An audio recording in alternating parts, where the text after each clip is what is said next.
मावळमध्ये मुसळधार पाऊस झाल्यानं इंद्रायणी आणि पवना नदी दुथडी भरून वाहत आहेत। त्यामुळे पर्यटकांना या ठिकाणी जिल्हाधिकाऱ्यांच्या आदेशानुसार 29 जुलैपर्यंत बंदी घालण्यात आलेली आहे। पोलिसांचा बंदोबस्त असताना देखील पर्यटक सर्व आदेश झुगारून वर्षाविहार करण्यासाठी कुंडमळा परिसरात येत आहेत।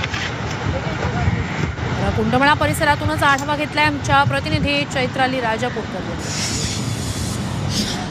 मागील 2 दिवसापासून मावळमध्ये मुसळधार पाऊस पडत होता आणि त्यामुळेच इंद्रायणी नदीचं पात्र जे आहे ते दुथडी भरून वाहत होतं। इंद्रायणी नदीने धोक्याची पातळी देखील ओलांडली होती आणि या पावसामुळेच जिल्हाधिकाऱ्यांनी 4 दिवस पर्यटन स्थळी पर्यटकांना बंदी घातलेली आहे। मात्र आपण जर पाहायला गेलं तर वीकेंडचा आनंद घेण्यासाठी अनेक पर्यटक कुंडमळा परिसरामध्ये दाखल झालेले आहेत। या ठिकाणी पर्यटनासाठी 4 दिवस बंदी असताना देखील अनेक पर्यटक जे आहेत ते वीकेंडला वर्षाविहार करण्यासाठी या ठिकाणी विविध पर्यटन स्थळी जे आहेत ते दाखल होत आहेत।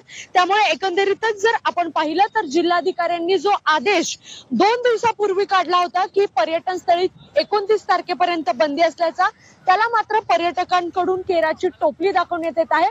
मात्र पाण्याची पातळी वाढलेली असताना देखील धोकादायक ठिकाणी पर्यटकांनी जाऊ नये असं असताना देखील अनेक पर्यटक या पर्यटन स्थळांवरती आल्याचं पाहायला मिळत आहे।